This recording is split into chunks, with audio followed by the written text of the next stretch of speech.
Assalamu alaikum students, I am Afla Ishtiyaq, your online teacher for the subject of chemistry. Dear students, today we are going to start our lecture number 13 and the topic of discussion is type of solids and allotropy from page number 90 of your chapter number 5. So before discussing type of solids and allotropy of solids, we will discuss a little property, a typical property of solid, which is density. In the previous lectures, we have already discussed that atoms of solid have definite shapes and volumes. In solid, the molecules are very close to one another and they are tightly packed. Their intermolecular forces are very strong and their particles are almost motionless. So, as the particles are arranged in a regular and shape and a definite volume, it means they have high densities as compared to the liquid and gases, because both liquids and gases have no definite volume, so their densities were low. So now we are discussing solids. Solids have definite volumes because they have definite shapes, their molecules are tightly packed, they are motionless. कोई empty space ही नहीं है जिसके अंदर atoms क्या कर सकें, vibrate move कर सकें.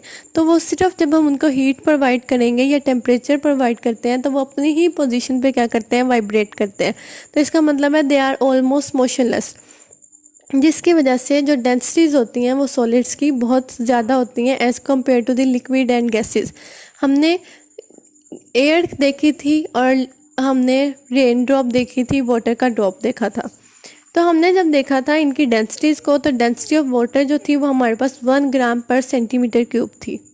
और जो एयर की डेंसिटी थी, air is a mixture of gases, तो इसलिए हम इसको गैसेस में डिस्कस कर रहे हैं. और गैस की डेंसिटी क्या थी, 0.001 ग्राम पर सेंटीमीटर क्यूब. यहाँ से हमने देखा था कि जो गैसेस की डेंसिटी होती है वो बहुत ज़्यादा कम होती है as compare to the liquids. Liquid की डेंसिटी है 1 ग्राम पर सेंटीमीटर क्यूब. लेकिन अब जो है वो हम third state of matter discuss कर रहे हैं कि जो सॉलिड्स हैं उनकी डेंसिटीज़ लिक्विड और गैसेस दोनों से ही बहुत ज़्यादा होती हैं. लिक्विड की डेंसिटी अगर 1 है तो गैस की डेंसिटी क्या थी, 0.001.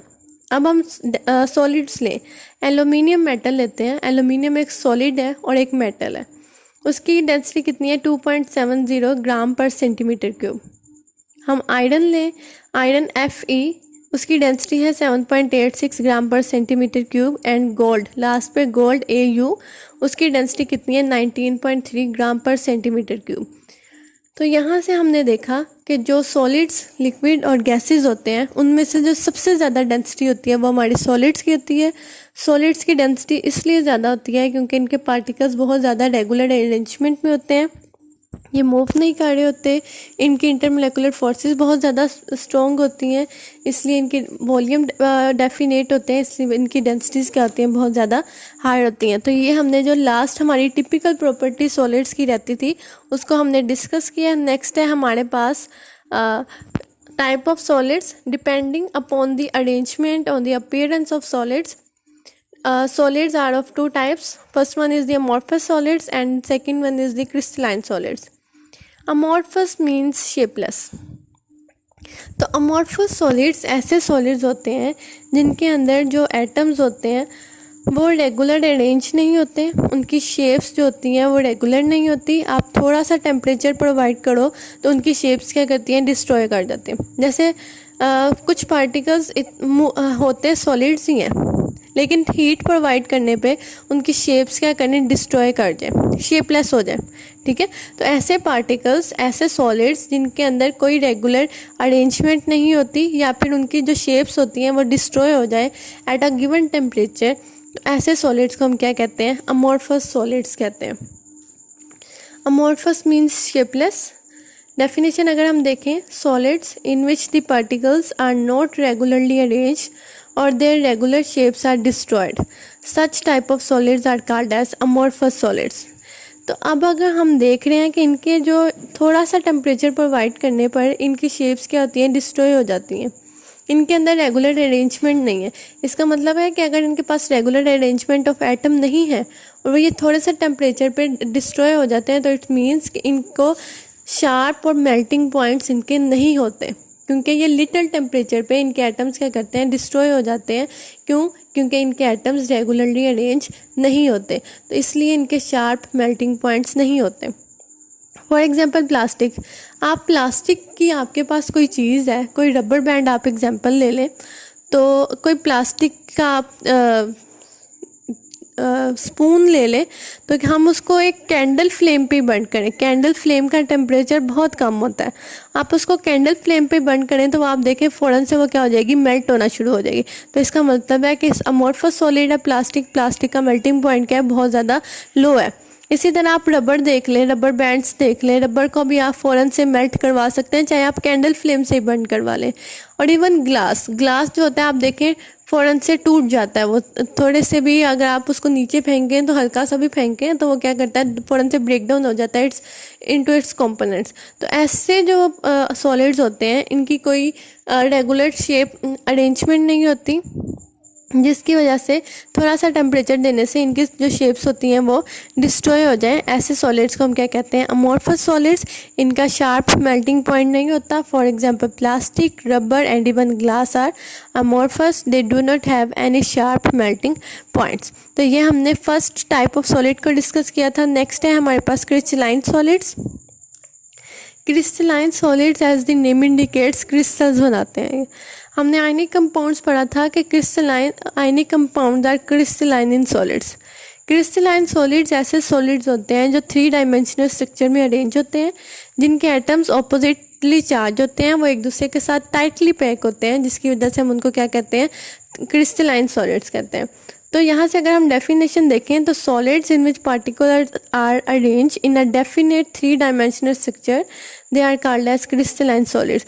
अब इनके जो पार्टिकल्स हैं वो 3 डायमेंशनल स्ट्रक्चर में, मतलब उनका फ्रंट है, उनका बैक भी है और उनका सेंटर भी है। तो ऐसे पार्टिकल्स को हम क्या कहते हैं, 3 डायमेंशन कहते हैं। तो इसका मतलब है इनकी शेप भी है, इनके फेस भी हैं और इनके डेफिनेट सरफेसेस भी हैं। तो इसलिए इनके पार्टिकल्स जो होते हैं वो बहुत ज़्यादा अरेंज होते हैं, रेगुलर अरेंजमेंट में होते हैं, ये डिस्ट्रॉय नहीं होते। इनके डेफिनेट एंगल्स होते हैं एक दूसरे के साथ। फॉर एग्जांपल NaCl है तो सोडियम क्लोराइड के साथ अटैच है, तो सोडियम क्लोरीन के साथ एक पर्टिकुलर एंगल पे अटैच होगा। तो ऐसे सॉलिड्स जिनके बहुत ज़्यादा रेगुलर अरेंजमेंट होती है, ऐसे सॉलिड्स का मेल्टिंग पॉइंट बहुत ज़्यादा हाई होता है, इनको ब्रेक करना बहुत ज़्यादा मुश्किल होता है। तो ऐसे सॉलिड्स का मेल्टिंग पॉइंट बहुत ज़्यादा शार्प होता है। तो अगर यहाँ से हम इसकी डेफिनेशन देखें, solids in which particles are arranged in a definite 3-dimensional structure, they are called as crystalline solids. They have definite surfaces or faces. Each face has definite angle with the other. They have sharp melting points, for example crystals of diamond, sodium chloride, etc. तो यहाँ से हमने type of solids को discuss किया। 2 types थी, amorphous solids और crystalline solids. तो यहाँ से हमने इनको कवर किया है। नेक्स्ट है हमारे पास एलोट्रोपी। एलोट्रोपी हम कहते हैं जब कोई एक सब्सटेंस, एक एलिमेंट एक से ज़्यादा फॉर्म्स में एग्जिस्ट करे।